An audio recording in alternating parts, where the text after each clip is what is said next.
Chapter 25.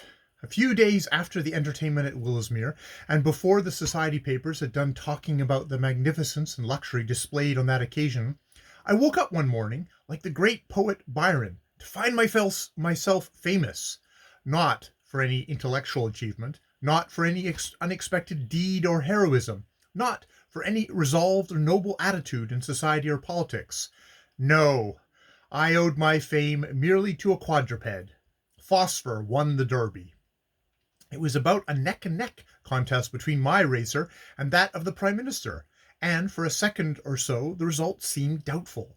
But as the two jockeys neared the goal, Emile, whose thin, wiry figure, clad in the brightest of bright scarlet silk, stuck to his horse as though he were part of it, put Phosphor to a pace he had never yet exhibited, appearing to skim along the ground at literally flying speed, the upshot being that he scored a triumphant victory, reaching the winning post a couple of yards or more ahead of his rival. Acclamations rent the air at the vigor displayed in the finish, and I became the hero of the day, the darling of the populace. I was somewhat amused at the Premier's discomfort. He took his beating rather badly. He did not know me, nor I him. I was not of his politics, and I did not care a jot for his feeling one way or the other, but I was gratified, in a certain satirical sense, to find myself suddenly acknowledged as a greater man than he, because I was the owner of the Derby winner. Before I well knew where I was, I found myself being presented to the Prince of Wales, who shook hands with me and congratulated me. All the biggest aristocrats in England were willing and eager to be introduced to me, and inwardly I laughed at this exhibition of taste and culture on the part of the gentlemen of England that live at home and at ease.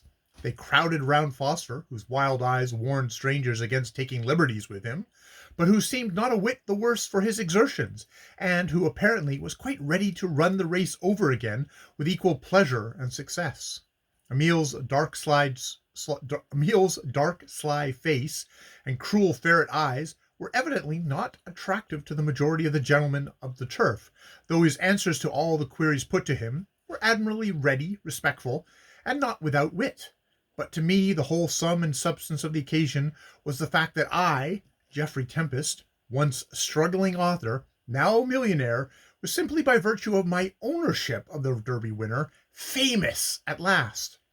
Or what society considers famous, that fame that secures for a man the attention of the nobility and gentry, to quote from tradesmen's advertisements, and also obtains the persistent adulation and shameless pursuit of all the demi-mondaines who want jewels and horses and yachts presented to them in exchange for a few tainted kisses from their carmined lips. Under the shower of compliments I received, I stood, apparently delighted, smiling and affable and courteous, entering into the spirit of the occasion, and shaking hands with my Lord That, and Sir Something Nobody, and His Serene Highness the Grand Duke So-and-so of Beerland, and his other serene lowness of small principality. But in my secret soul I scorned these people, with their social humbug and hypocrisy, scorned them with such a deadly scorn as almost amazed myself. When presently I walked off the course with Lucio, who as usual seemed to know and to be friends with everybody, he spoke in accents that were far more grave and gentle than I had ever heard him use before. With all your egotism, Geoffrey, there is something forcible and noble in your nature, something which rises up in bold revolt against falsehood and sham. Why in heaven's name do you not give it away? I looked at him, amazed, and laughed. Give it away? What do you mean? Would you have me tell humbugs that I know them as such, and liars that I discern their lies? My dear fellow, society would become too hot to hold me. It could not be hotter or colder than hell, if you believe in hell, which you do not, he rejoined, in the same quiet voice. But I do not assume that you should say these things straight out and bluntly to give offense. An affronting candor is not nobleness. It is merely coarse. To act nobly is better. To act nobly is better than to speak. What would you have me do? I asked curiously. He was silent for a moment, and seemed to be earnestly, almost painfully considering. Then he answered, My advice will seem to you singular, Geoffrey, but if you want it, here it is. Give, as I said, the noble and what the world would call the quixotic part of your nature full way. Do not sacrifice your higher sense of what is right and just for the sake of pandering to anyone's power or influence. And say farewell to me. I am no use to you, save to humor your varying fancies and introduce you to those great or small personages you wish to know for your own convenience or advantage. Believe me, it would be much better for you and much more consoling at the inevitable hour of death if you were to let all this false and frivolous nonsense go, and me with it. Leave society to its own fool's whirligig of distracted follies.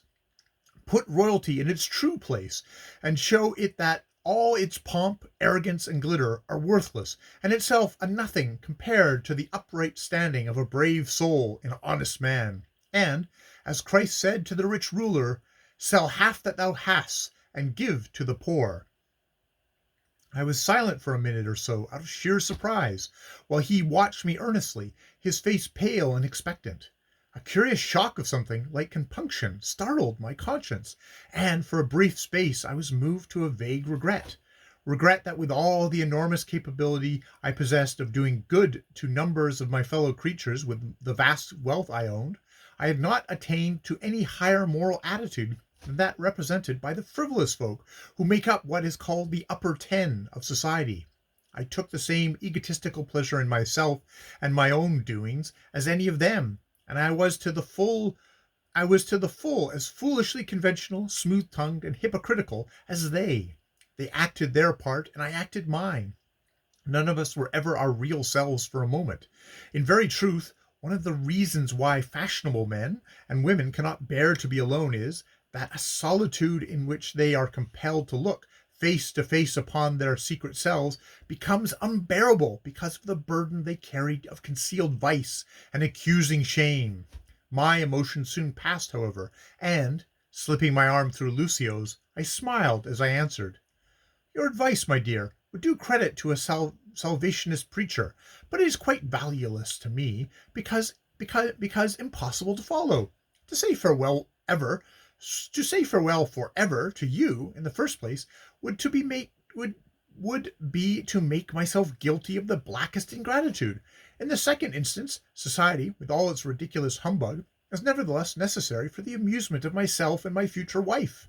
Royalty, moreover, is accustomed to be flattered, and we shall not be hurt by joining in the general inane chorus. Thirdly, if I did as the visionary Jew suggested.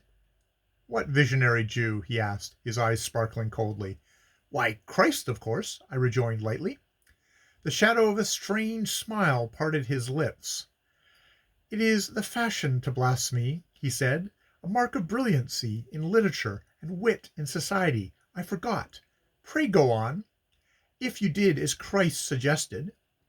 Yes, if I gave half my goods to the poor, I should not be thanked for it, or considered anything but a fool for my pains. You would wish to be thanked, he said.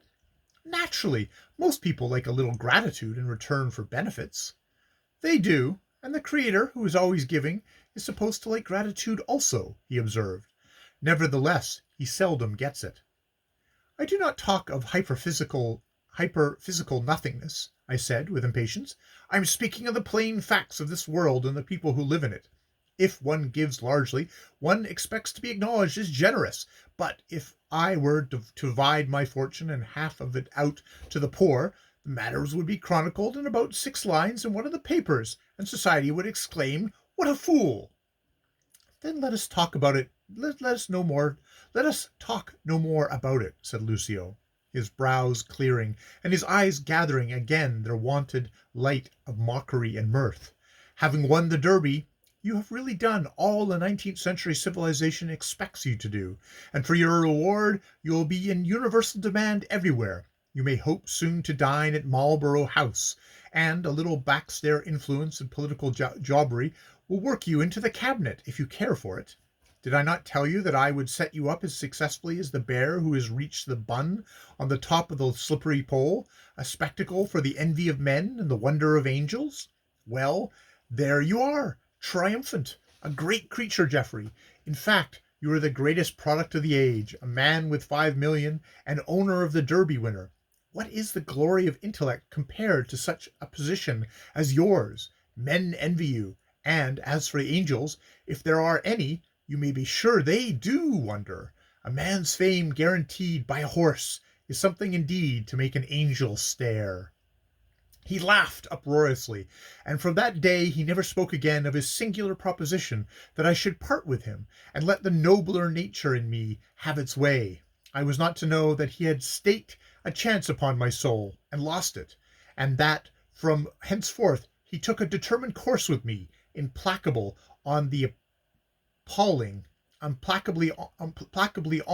to the appalling end.